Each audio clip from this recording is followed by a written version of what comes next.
the groundhog saw his shadow, which means 6 more weeks of Nolan Jones.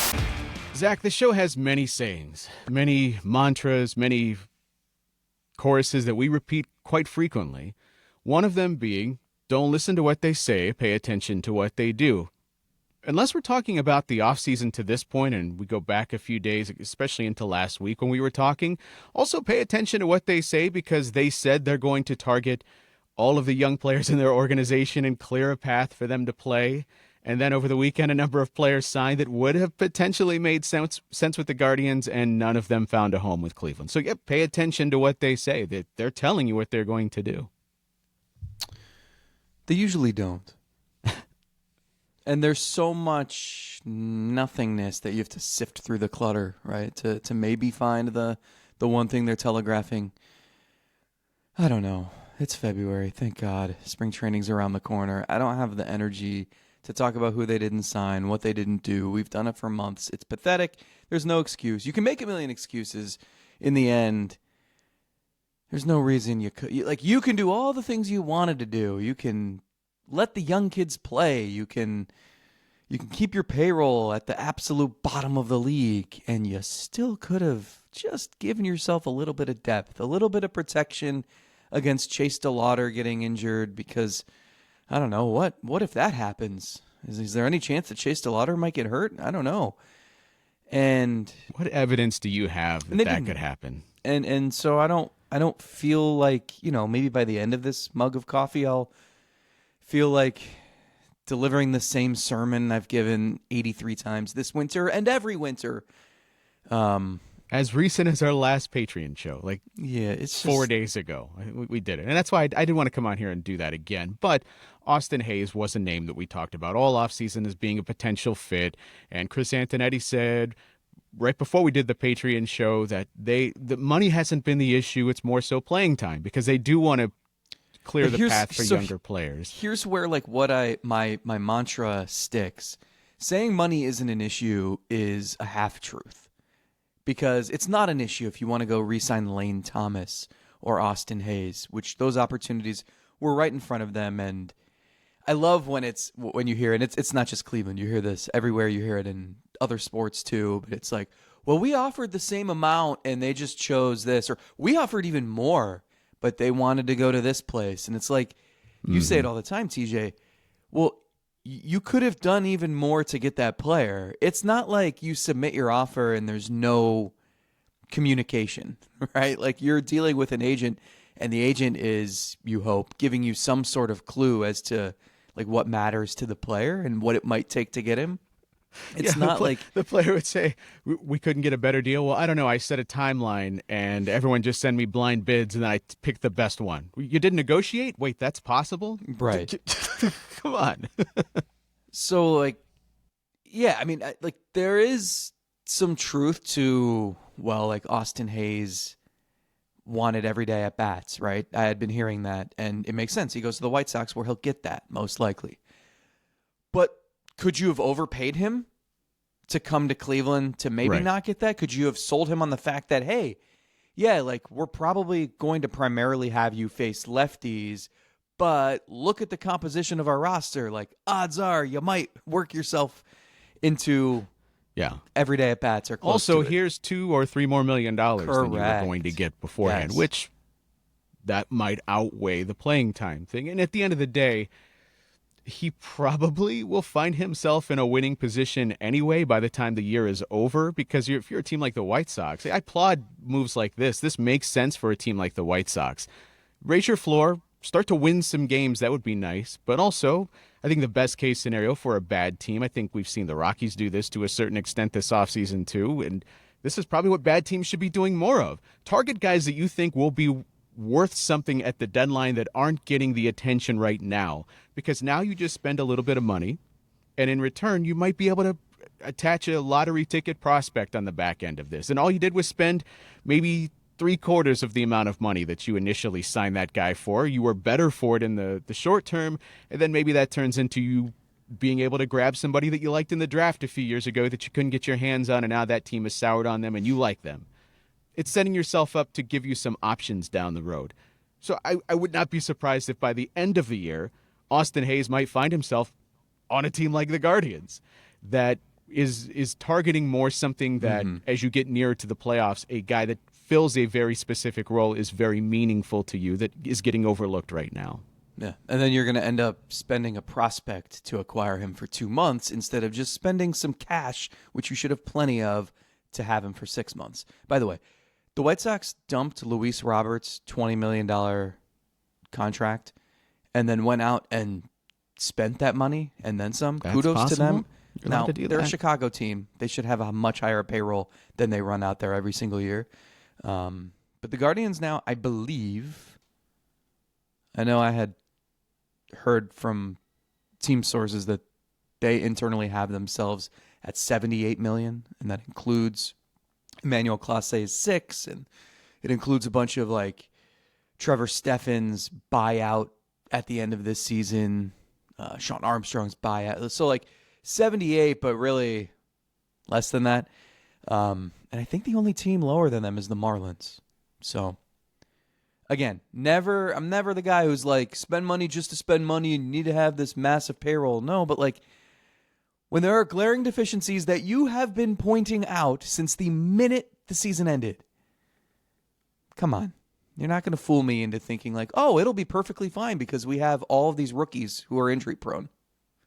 And that's coming from someone who actually is pretty high on the offensive projections for those rookies. But I'm not naive enough to think that they're not going to struggle a little bit or maybe land on the injured list once or twice. Exactly. It's not even the struggles. We talked about it last week at Patreon. And by the way, go join the Patreon, get access to the Discord, you get the bonus shows, all for supporting the show. And we thank you for doing that. Might throw you a party in the future. Ooh, stay tuned for that. It's not even the production that has me tripped up. It's just the injury risk for guys that have been injured in the past. It's something that you have to be mindful of. In the next line of defense are a bunch of guys that I don't feel as strongly about compared to where I'm at with certainly DeLauder, and then to a lesser extent George Valero, who I think can beat up some right-handed pitching. Also, everybody's left-handed. They need a right-handed bat. That's the one thing that hasn't, like, you can make every excuse you want. You don't want to block. I don't care about playing time, Zach. I will fill the role. You can add a right-handed bat who's not going to block all of the left-handed kids you want to see. Well, not if they're prioritizing playing time, apparently, as that's what we're being sold. I also hate, and I texted you this, that we're in a position where I have to feel something about Austin Hayes finding a home. Like, what? In the grand scheme of things, it shouldn't matter that much. Even if Cleveland had signed him, I wouldn't have said, well, there you go. Off-season presented perfectly. They did everything that they needed to do. No, I don't think he's that sort of needle mover. And so I kind of hate that we're in a position where I have to feel really mad about Austin Hayes, who he would have made them better. He's fine. He's a good solid fit. Ball player. He was solid, a good fit. Yeah. There's it's going to be like May 26th, and he's going to be hitting 225 with a 670 OPS, and someone is going to message us and say, hey, remember when you idiots wanted Austin Hayes? That's going to happen. But it's just like, I just don't understand how, and they always operate as if they're coming off a season in which they went 64-98. They always operate that way. And if they went 64-98 last year, everything they've said and done this winter, I'd be like, makes perfect sense. I'm excited to go into the new year and see which young players develop, and then maybe in 2027 after the lockout, you can contend. Like, this feels like 1993. They always do this. And I can understand the financial realities of baseball, and I can understand the front office and how they feel like they have to operate. And I can understand a level of risk aversion. What I can't understand, and you can see the coffee starting to kick in, is even if you're the owner of the team, how are you like, I think we've got it. I think this is it. You don't need anything from me. Like, let's move forward with what we've got. This is perfect. I don't get it. And I would love to hear those conversations between the front office and ownership. Chris Antonetti was saying it was his recommendation that like they prioritize at bats for the young players and that they don't go out of their way to spend a bunch of money. And like that's one of those where I'm like, I'm not buying what you say. I'm going to follow what you do, because the front office falls on the sword for ownership year after year. But the front office has, they didn't swing a trade. They didn't, they've, what was the poll? It was MLB.com that polled a bunch of people and asked who hoards prospects, and the Guardians were the number one answer by miles. Like, it's okay to hoard prospects. How do you think they feel about that? But internally, I'm planning to ask, but you can't have it both ways. Like, if you need to upgrade your roster. You can't both not spend money and hoard prospects, especially when you haven't developed hitting prospects. Well, that's the thing. The way you need to. If you are masters of development of hitting prospects, it probably would matter far less. And it just ramps up the need to develop when you don't spend, which, hey, they feel much better about where they're at compared to many years ago. Okay. And we like the pipeline that they've created, but it's one thing to like guys at AA and AAA and be really excited about them. That needs to eventually translate to the major league level consistently. You can't continue to point to the same one or two guys as your success story. One of them now plays for the Mets. The other guy, okay, is a future Hall of Famer at third base and is still playing pretty well. And those are your pillars, but you gotta have more to stand on from your hitting development side. You do. And again, Stephen Kwan's pretty close, I guess, to a victory. I can't stress this enough. And this is why I'm glad that we flipped the calendar to February after the longest January in world history. I still like a lot about this team. And I wish the organization gave me more runway to share that. I really am excited to see DeLauder and see Bazana this spring and see Brito healthy and see Valera with the confidence he gained in September, and see Kafis after getting a taste of the majors, and see Manzardo with 80 extra pounds of muscle, and see, I'm actually curious about Nolan Jones just because they see something in him clearly, and he went to Driveline, and it's I went to Jared. Okay, well, let's see what you got there. There are a lot of people, I want to see Kwan, who should be super motivated after a season that I think, pissed him off a little bit. And then the pitching, there's a lot to like here, but it's one thing to have, you just have no answers at some spot. If I'm looking at the Athletics, their lineup is unbelievably fun. You've got all these young hitters who have had good seasons. Now they're signed long term. I see the vision there. The one problem is they have no pitching. Okay. And that is hard to fix, and it's really hard to fix in one off season, and they haven't done much to address it. So they'll have to figure that out, and that's going to take some bold strategies or major financial commitments, right? All we wanted with the Guardians was just a little bit of depth. Can you just add some guys so that if think of this season, it's going to be walking a tightrope. You're walking on this rope. And if Chase DeLauder gets injured, which happens every year, you fall off. If Gavin Williams or Tanner Bybee gets injured, you fall off. If Cantillo and Messick and Saccone don't take more positive steps forward, you fall off. If Manzardo and if Jose gets injured, God forbid, you fall off and you drown. There are just so many potential pitfalls here that you could have protected yourself against with just the bare minimum investment or activity. And instead, it's just, once again, here we are for the 93rd consecutive show, a show about nothing, just like Seinfeld. Play the theme. Bum, bum, bum, bum, bum, bum. All right, let's do that, though. Let's get out of the way of all this other crap and address something that could go well. It's one of the questions that I prepared for you today. I promise that is the last.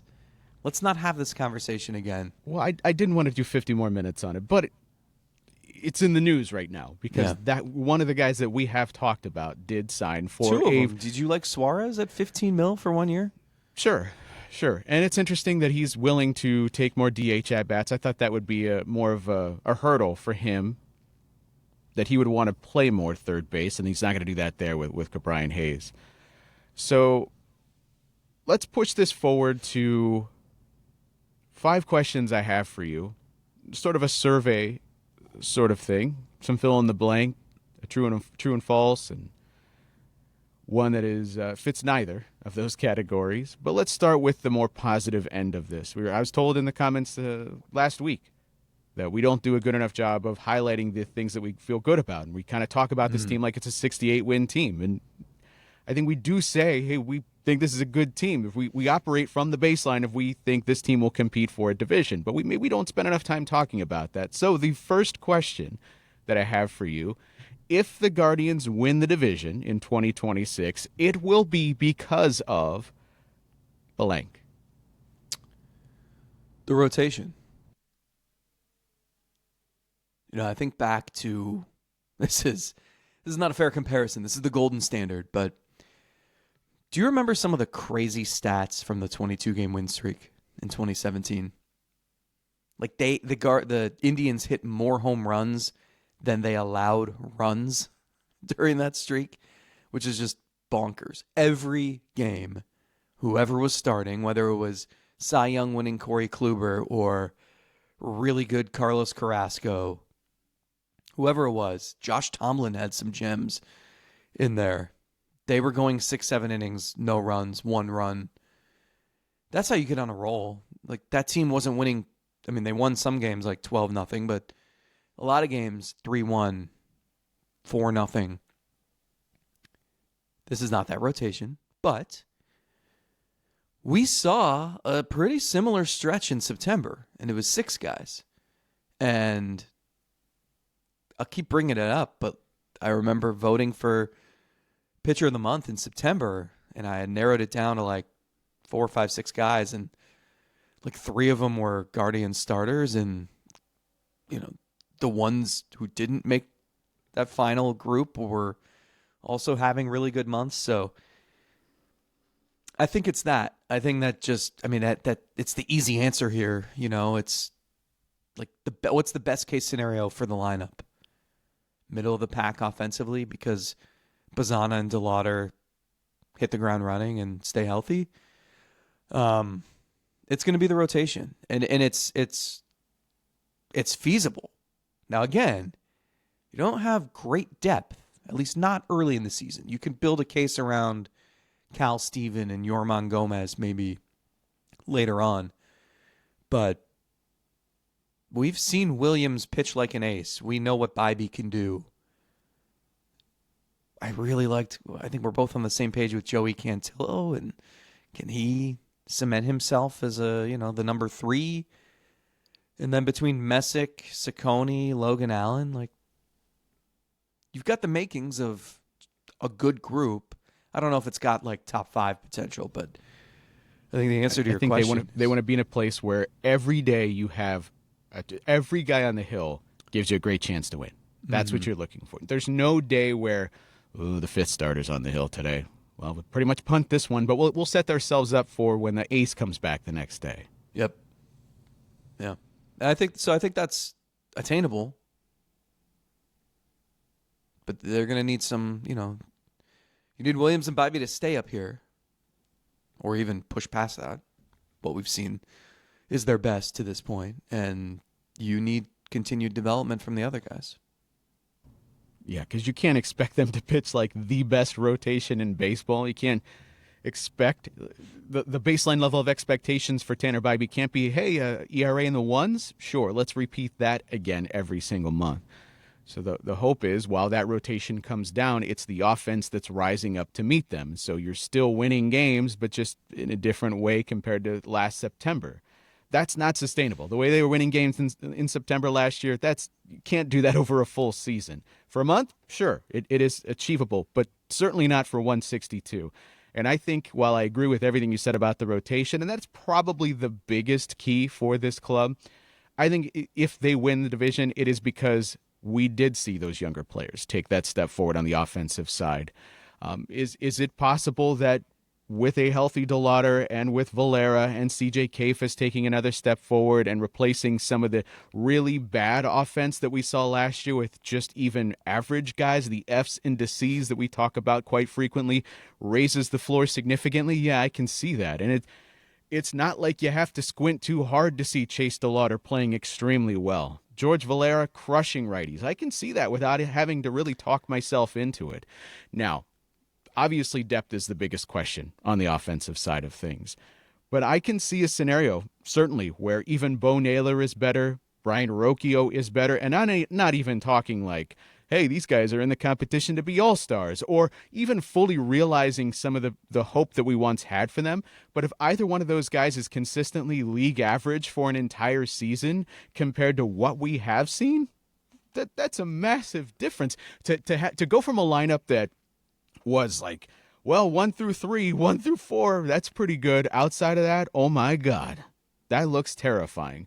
To a place where at least when you get to the bottom of the lineup, those guys it's still a challenge to get through. It's not taking a lineup spot and completely getting nothing out of it and sucking offensive production out of the rest of the lineup by being that bad in one spot. If you can just avoid that, the offense can be competent. And I think if they win the division, yeah, the rotation has to be good, no doubt about it. But beyond that, it is going to be because we finally see the elevation of some of those younger players to at least look like established, good, solid, don't run from them major league players. I'm going to sort here by OPS plus. So you're taking OPS, which is basically just the full compilation of your season at the plate, and comparing it to league average. 100 is league average, right? This team had two players with regular at-bats who were above average hitters. José Ramírez at 137, Kyle Manzardo at 110. We talk about Steven Kwan as if he's a very good player. And I told you, like, he was frustrated with how his season went last season, offensively especially. And he was a 96 OPS plus. So he was just a tick below league average at the plate.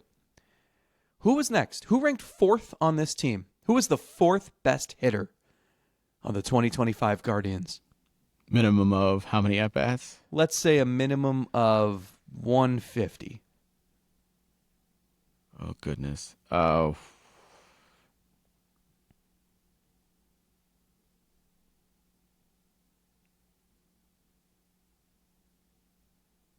I can't come up with a good answer. I would have said like Daniel Schneemann, but I know he fell off late in the year. Yeah, so I don't think it's him. A tie between Bo Naylor and Carlos Santana at 82. So the fourth and fifth best players on your team were 18% below league average offensively. So this is where there are two things that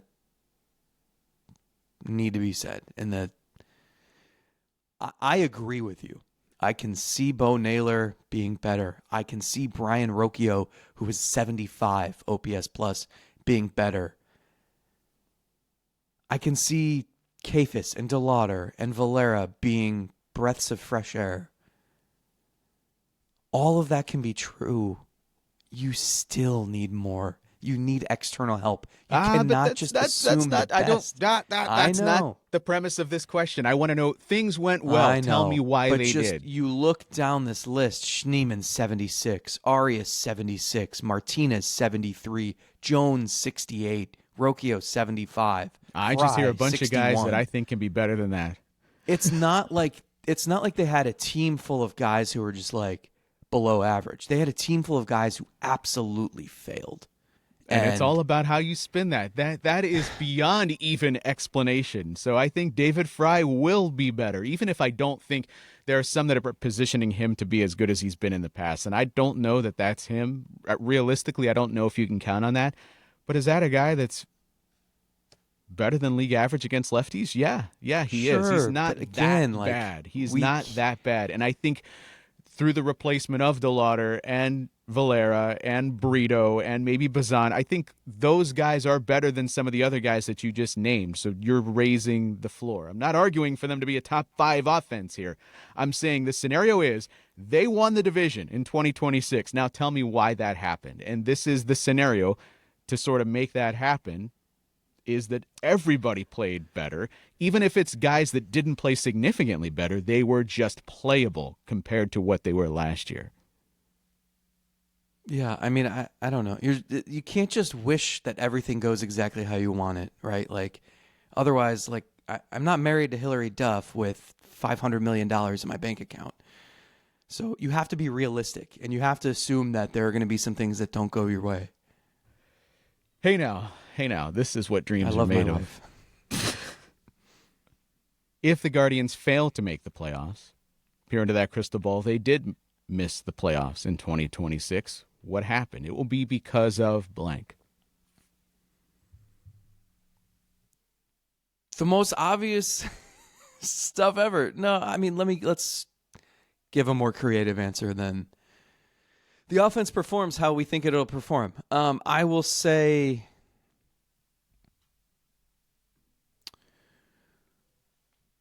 just injuries to key guys. I'm tempted to. I think the bullpen's going to be good, but I also think there's like a scary path too, because there's a lot of there's always volatility, and while there's better depth, there's also like I think Holderman will be good, but what if he's not? Sean Armstrong's kind of old. Cade Smith and Hunter Gaddis have racked up a lot of appearances in 2 years.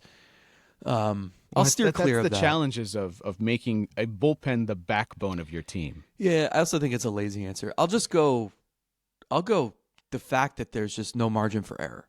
And that's been the case for this team for years, but it feels more pertinent now because I think you're leaning on just I hate talking about injuries and how that can factor into things because there's no education behind it.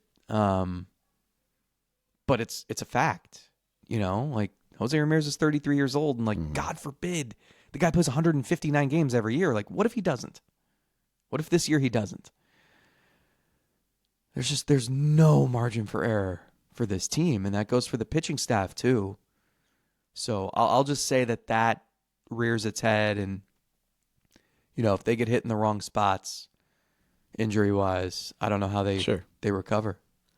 Sure. And you can make that case for a lot of teams, certainly, not just the Guardians, but all teams deal with depth to some degree, depth issues. I will say this sort of spins to give them some credit, even in a negative response.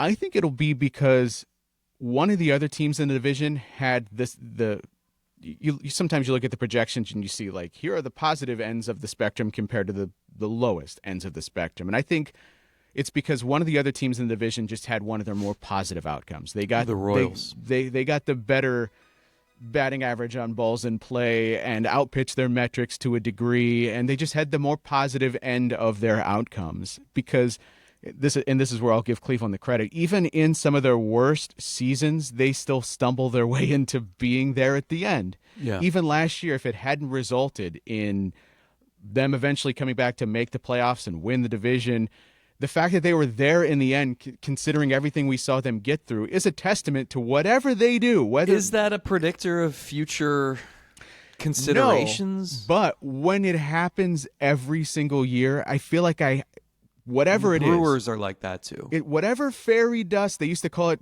cardinal, was it? Devil magic. Devil magic, yeah. They used to be able to do that, and eventually that maybe it just ran out for them or whatever. But it's like I kind of just have to give you it. Whatever it is, whether it is just having enough depth, if it's just you are capable of making your pitchers just good enough to make you survive, and sometimes the formula changes. But Cleveland, even in the years where it doesn't make sense, is still good enough to be hanging around within the division. So even if some of this stuff happens on the injury side of things that you're talking about, or the bullpen isn't quite as good, I still think they're going to be a team that's competing. Well, in this division, Fangraphs has them at 76 wins, fourth place. only a 7.5% chance to win the division. I think those numbers all seem a little low, right? But reason that, like, it's not crazy. I'm not shocked seeing that. But they have the Tigers winning the division at 84 wins. So, it's going to be within the realm of possibility for 3. Maybe, the Twins think that they're going to be in there. Maybe Derek Falvey didn't, but like they... So this is not... Yikes. I don't think this is... I mean, I know what you're saying. Like, it's certainly... Like, the Tigers could win 94 games. Like, they... As much as we criticize what the Guardians have done this offseason, I think the Tigers deserve even more. Just for having Tarek Skubal and for one more year. And, like, imagine if you knew Jose was leaving after 2026, we would be screaming at this organization for not... Do one thing or the other. Yeah. Either trade him or build or do something in his final year of having him. And the one thing I can confidently say is I think the Guardians would have traded him. So at least they would have done something, taken some action. Until Jose said, no, you are not. That is not happening. Yeah, true. But, yeah, the inactivity, and then also, like, they're going to go to war with him this week in arbitration and have fun with that. But the point is, like, you're right. Like, that can always happen. Like, I like the Royals. The Royals, I really like their pitching. And I know they haven't done a ton to upgrade the offense. I also like, Pasquantino a year older, Caglione a year older. I kind of like where they're at. Witt, MVP candidate every year.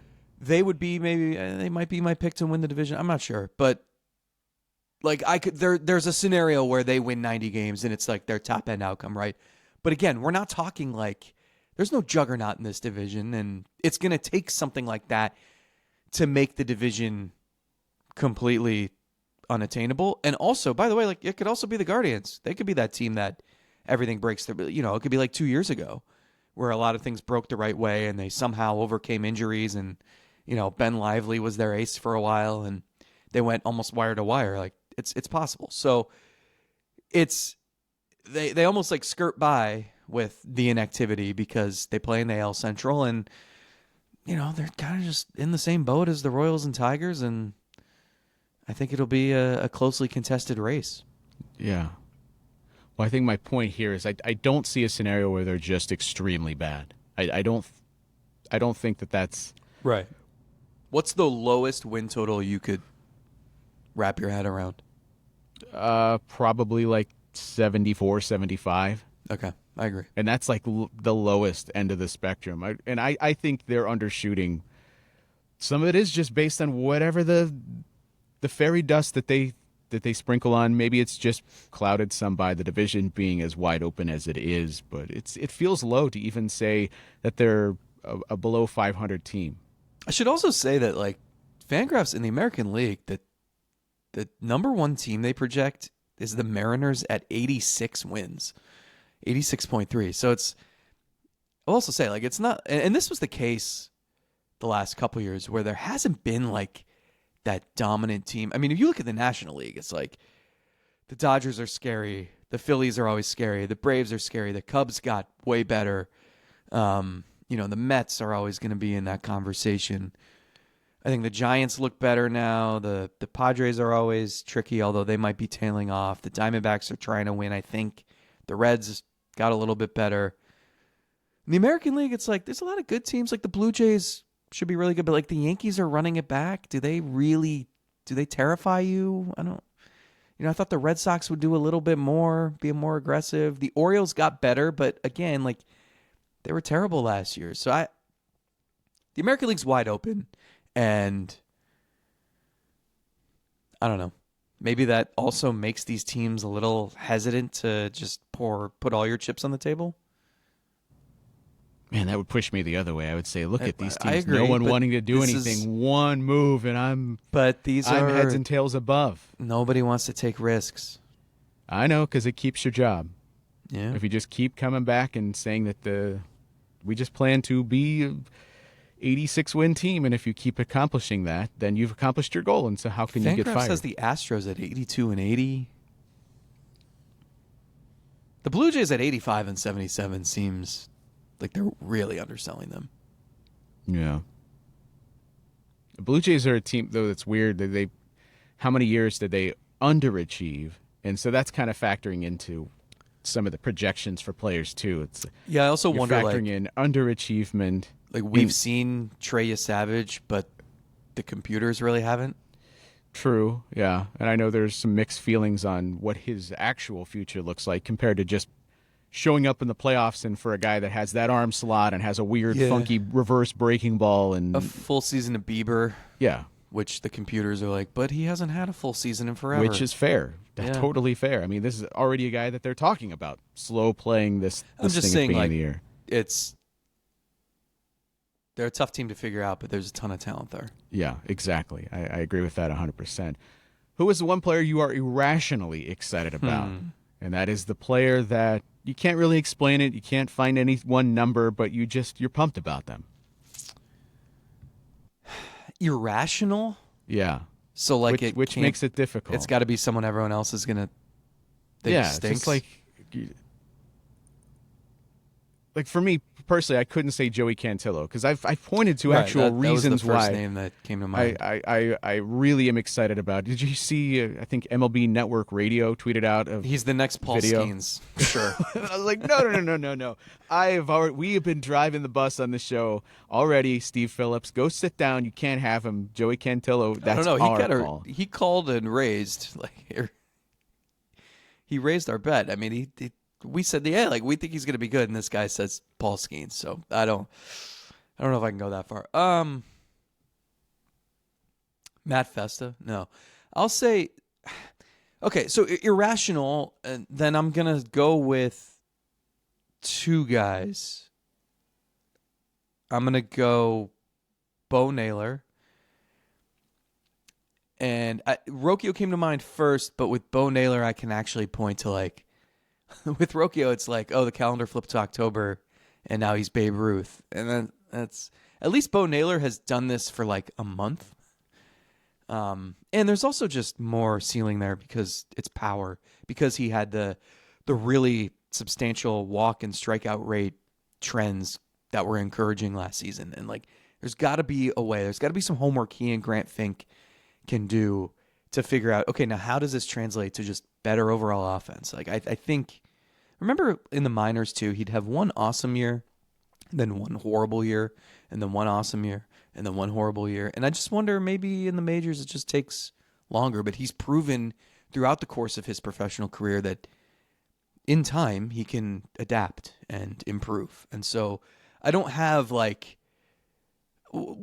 this has been the Charlie Brown and Lucy pulling the football away before. I get it. So that's why it's irrational. But I'll say him. The other one that is maybe more irrational. Sure, just keep naming all the players so that when I finally get to mine, I have nothing left original. I only want to mention this because I've said probably for 2 years now that I just like him or I'm interested in him, and I don't want people reading into it like, oh, there must be something incredible about Juan Brito, because Meisel keeps talking about how much he likes him. No, I just like the profile of a guy who is a switch hitter. So there's someone who finally can hit right-handed at times, who I'm curious because he started showing more power. And in his last healthy season in 2024, he had 40 doubles and 21 home runs. And I understand, don't scout the stat line, but that paired with a really good ability to make swing decisions and play discipline. And I know AAA pitchers can't throw strikes and you have the ABS and everybody draws walks, but 88 walks and 105 strikeouts in 652 plate appearances. Those are really good numbers, right? I just want to see what that looks like as a switch hitter in the major leagues. And we got robbed of watching Juan Brito develop last season. So I'm irrationally excited because I don't know that he's a prospect worth getting excited about. But because we haven't been able to see what he can be, I'm just irrationally excited to finally have that chance. Any of the other 37 players on the 40-man roster you want to name? Yeah, so I just have 10 more. Hey, that'd be a way to show that you are thinking positively, is just continue to name all of the players on the roster while you're excited about them. I'll say, because it can't be Cantillo, and I'm going to go the bullpen route, because we've actually pointed to reasons why. I'll say George Valera, and the reason why I'll say Valera, I'm really excited by guys that find a way to show up at big moments and show that the stage isn't too big for them. And boy, the number of players that they were counting on that the stage could have been too big for them, as they just out of nowhere said, oh, by the way, we're dropped into the playoffs now, for a team that didn't look like they were even going to be a 500 group for a chunk of the season. And there's Valera in a playoff game hitting a big home run. Guys that show up when the lights are brightest are exciting. Now, is that quantifiable? Is there any sort of thing within themselves that showcase, well, this guy, when the moment is big, they show up? Of course not. Clutch is a thing that I think exists, but I don't think exists in the way that we think it does. I think it's more people that control their body in big moments. They control their heartbeat. They don't get too outside of themselves. Can I try to quantify for you? Absolutely. I'd love if you could. So, and I think this is what makes George Valera, one, easy to root for, but two, easy to believe in. Is one of the things the Guardians, and every team does this, but they are so hyper-focused on makeup and character, and the big thing they want to know, and the thing that they ask when they're interviewing an amateur player, they're trying to get to know guys, scouts. This is the thing they harp on. They're interviewing a player's family and friends and coaches. What are your go-to methods of dealing with adversity? What are you going to do when you hit a rough patch? What are you going to do when you're dealing with something in your personal life that consumes you and takes you away from, hurts your performance on the field, which is, I'm not saying it shouldn't, but I'm saying, like, what do you do to be in the right mindset? What do you do when you're just had a wretched 4 starts in a row and you're at a loss? Like, what do you do when your body's not feeling like? There are so many different forms of adversity. You don't know when they're going to pop up. You need to have your internal checklist of, like, how am I going to get through this? And he could write a book on it. Like, how much credit can you give a guy who went from being a widely considered top 50 prospect to off the 40-man roster in a span of a couple of years, and minor league free agent, wanted to stick with Cleveland because it was the organization he knew, and he liked partnering with the coaches and the coordinators he had been working with. But there were no guarantees for a guy who had major injury trouble and also, just like looked like a limited upside prospect now because of what injuries maybe did to his defensive potential, and also just offensively. Like, he kind of looked like a guy who, best case scenario, was going to be, can you hit righties? Can you hit a fastball from a right-handed pitcher, right? And the way he shook everything off and overcame it and got into a position where it was like, okay, look, when he came up in September, it wasn't like he was thrown into the lineup hitting second and playing every day against righties. Like, go look at the game logs. He had to work his way into some playing time, and he earned it. And I just think the way he was battle tested, and you go through that stuff, I think it's what you said. I think he's, the heartbeat is in check. It's not pounding out of his chest. I've been through tougher times, right? And I think that helps. And that's why he's one of the guys, again, I think I said it earlier, like, really interested to see how he can build off of that. It was, at first, I think it was like, nothing to lose. Like, I've lost everything. I don't even have a roster spot anymore, and I'm going to have to scratch and claw my way up to the big leagues. And then it happened. So now what? Now what can you do? How can you help the team? Sounds like you're pretty irrationally excited about George Valera, too. So anybody else? I wanted to save you a guy. God.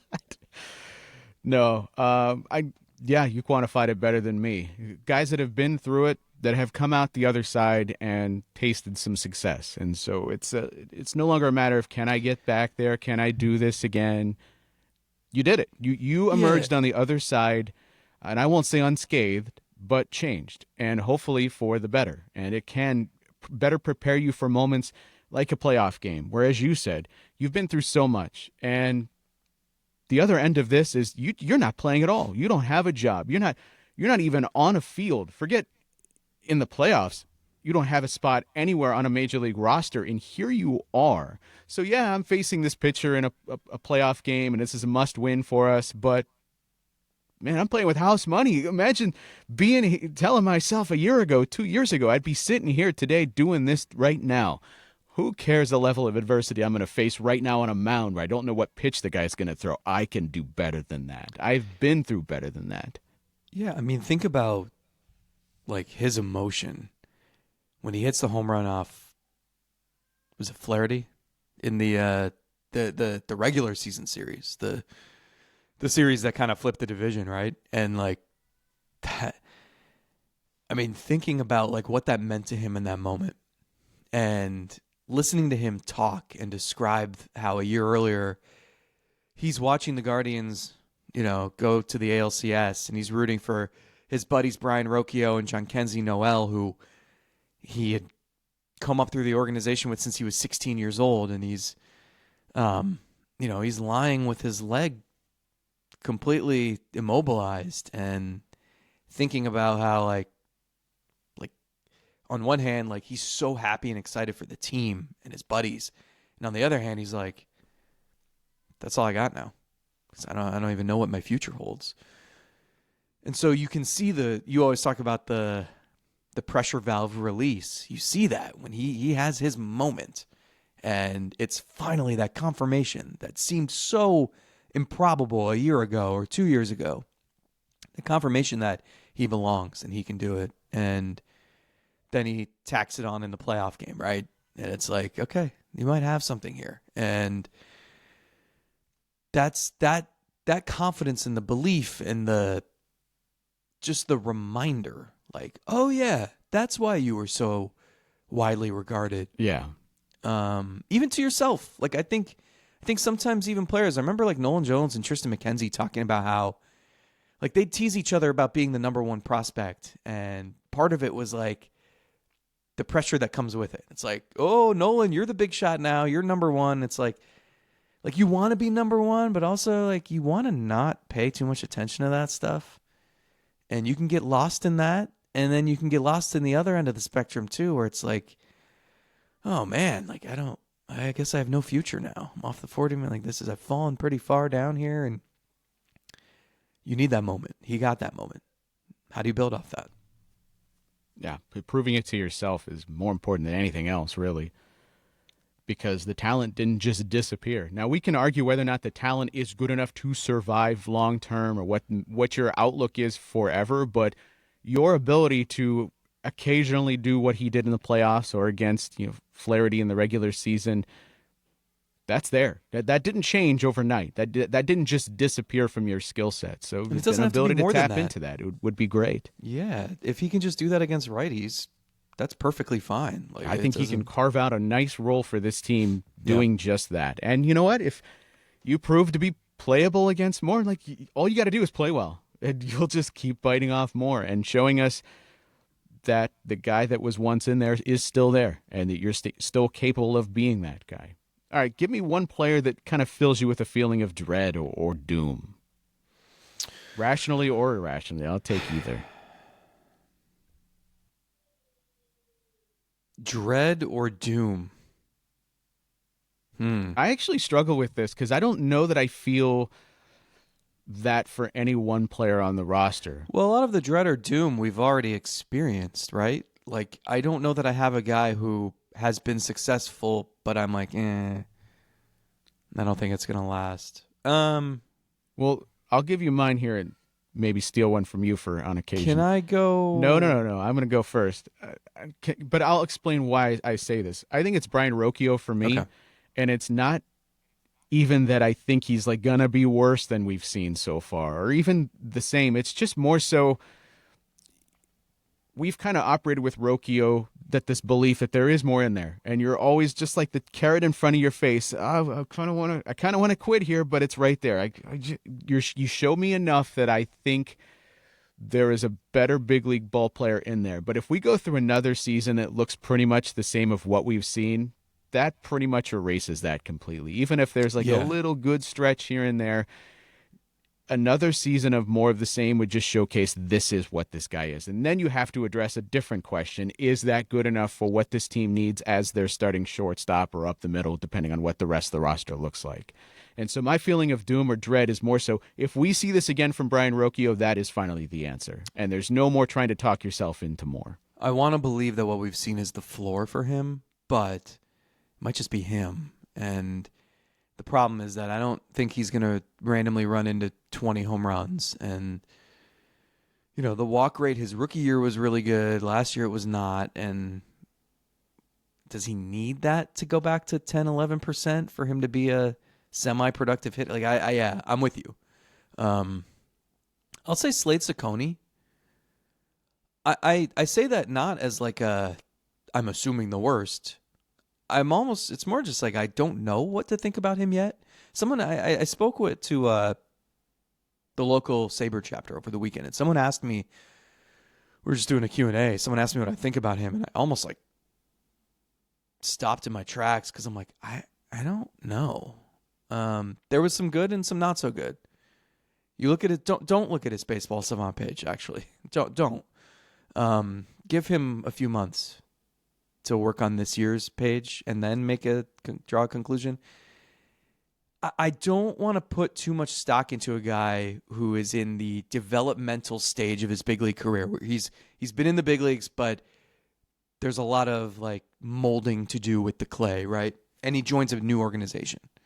And hearing him talk about it, I think he had very different levels of instruction and different ideas. And I've talked about it before, but he gets traded to Cleveland. He has a phone call with the Guardians, and he's like, I'm an open book. Like, I'll do whatever you want me to do. And that's great, but there's a feeling out process, right? Like, you don't know how these coaches like to teach.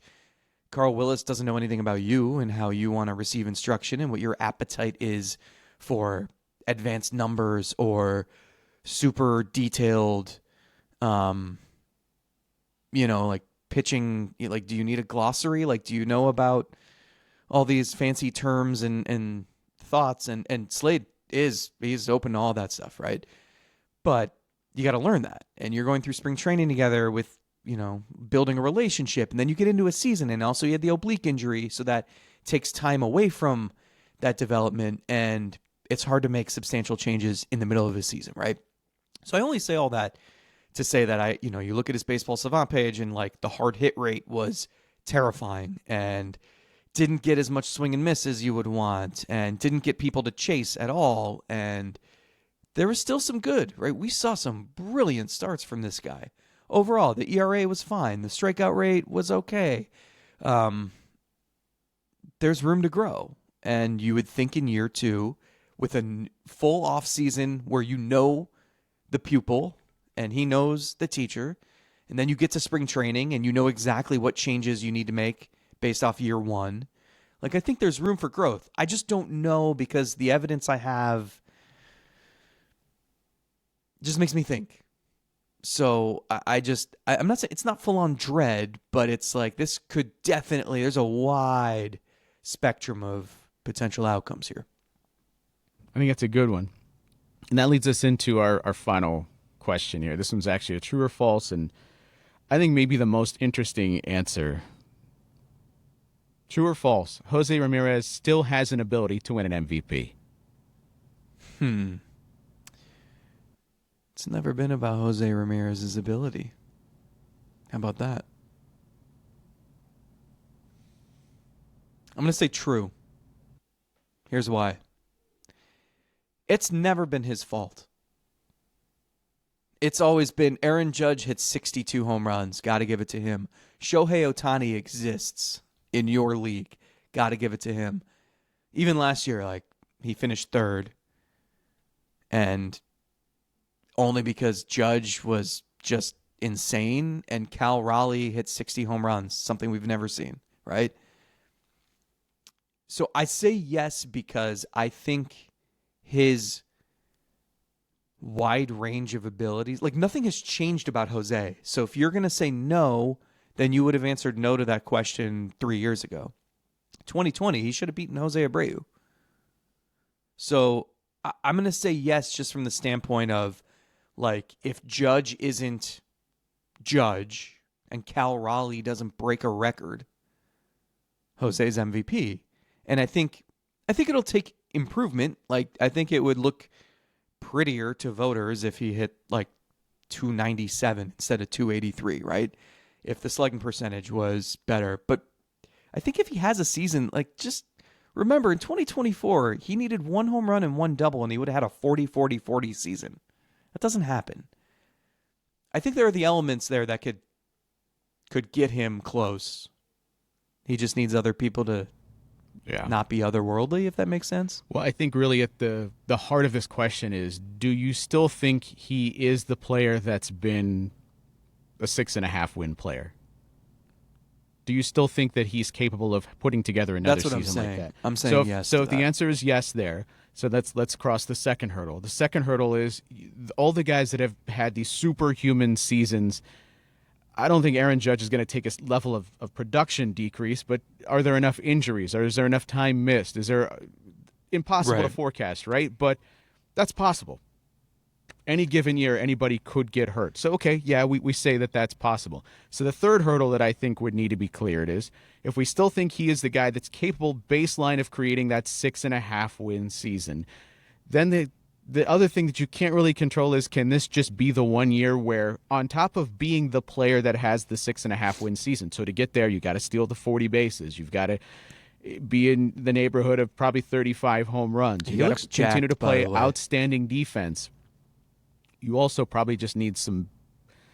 We were talking about the more positive outcomes for teams within the division. Jose needs one of those seasons where inexplicably he has a 320 batting average on balls in play. He just has some better inflation in the positive, so that you are getting a little bit higher batting average and the walks keep coming. And it's just more stuff that's outside of your control to a certain extent, but you just get the better outcomes for him. And of course, all of that, it's all based on that very first thing. Do you still think he's capable of being the same guy that hits 30 home runs, steals 40 bases, and plays great third base defense? I do. I'm answering this question as, like, do I think he can be a top 3 MVP guy? Because I don't know what other people are going to do. But do you think if he was, like, close, if he was comparable to Judge, and they were 1-2 for sure. Like, I'd throw Bobby Witt in there. He's going to be in that conversation every year too. Would there ever reach a point where some voters are like, tie goes to Jose? Fatigue. And he just, like, some Judge fatigue. Like, Matthew Stafford's probably going to win MVP in the NFL, and it's his first one, and he's, nearing the very end of his career.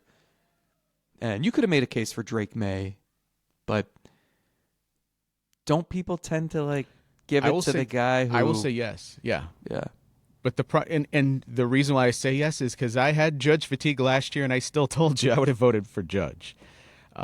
Just because I thought the numbers were that incredible that I couldn't even overlook it in a year where I would have loved to have given it to a catcher that had this season. I'm going to tell the angry Mariners fans who blew me up in November to yell at you fine. Instead. They already forgot about it. Yeah.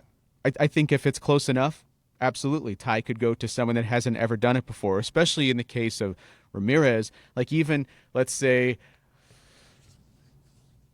that it is close between, let's use the 3 you just mentioned, Witt, Judge, and Ramirez. I could see a case where in their minds, even subconsciously, it's, well, Judge has already won it a bunch. I kind of want to be different here. Sometimes you look smarter by going with the guy that's not just the chalk. And then you can think, well, Jose's been close. He hasn't ever won it before. And, God, this is kind of like a lifetime achievement award for him if I gave it to him, as opposed to Bobby Witt, who probably will be here again at some point in the future, and he'll get his chance to win an MVP. So all of this is happening internally. Yeah, I could see a scenario where that happens. If I had to guess, he's not going to win an MVP. But can he still do what he does every year and finish third or something? Of course. Yeah, that part is true. That part is true. The parts that would make it false are still out of his control, probably. Yeah. And it's tough to build an entire MVP resume out of being so good across the board and just being on the field and durable and just being that guy consistently. It's tough to do that when other people are having incredible historic seasons around him. 2020, though, I think we'll continue to point back as to what were we doing? Should have won it that year. All right, last thing, and this is not a question, but just a observation that I had to pass along, was the other night, I was trying to get to bed. Sometimes when I'm laying in bed, I'm trying to wind my brain down. I'll pull up the Immaculate Grid still, just see what's happening on there. So the other night I was doing it, and I came across, I think it was the night the Guardians were on there, and Shawon Dunston came to my brain as a guy that could fit into the San Francisco-Cleveland category. And so I thought you were going to say as a guy who could fit into their lineup. Well, right-handed, 2026. middle infield. You know, he got exactly one Hall of Fame vote. Did he? Mm-hmm. How would you know that? I recently wrote a story about guys who got one Hall of Fame vote. Did you? So after I inserted him into the Immaculate Grid, and I started thinking about his career, and I pulled it up. I just wanted to look at it. Of course, he played for the Indians in 1998. He was brought in as the second baseman, and it didn't go very well.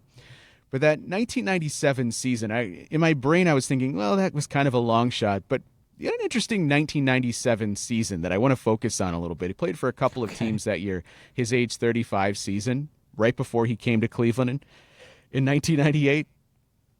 So he was a 94 WRC+, but he hit 300 that year.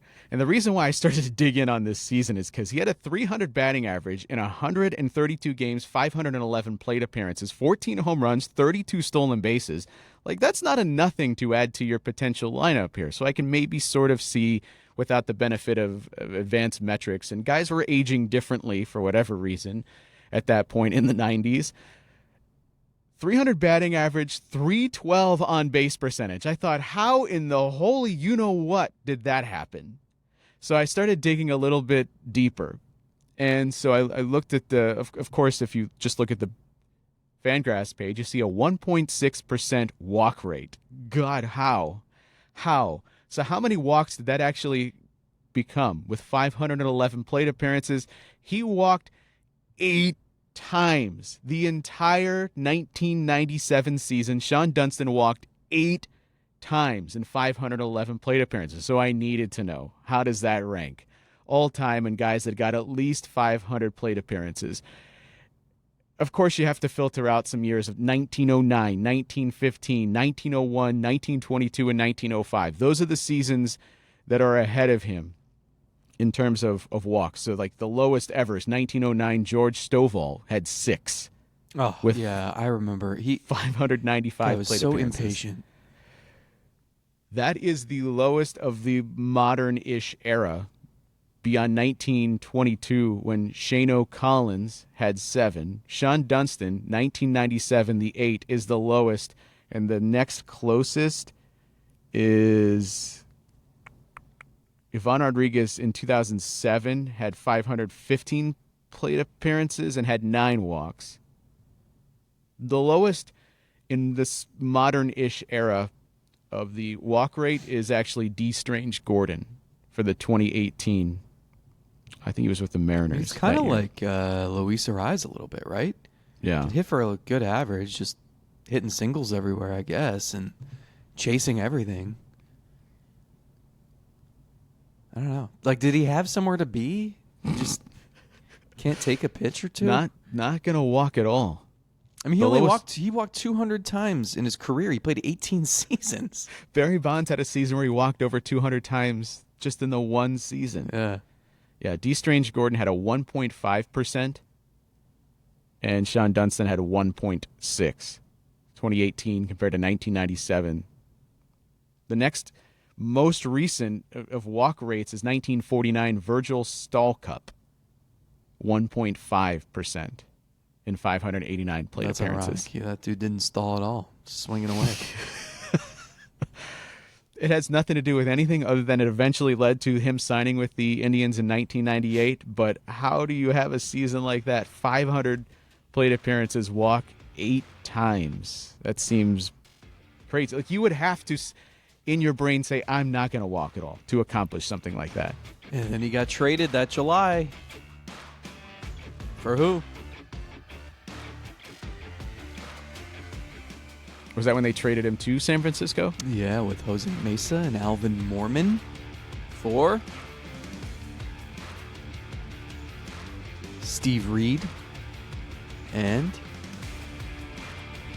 Jacob Cruz. And now, Well, that also would have. Shut up, big voice guy. Yeah, you got your random players.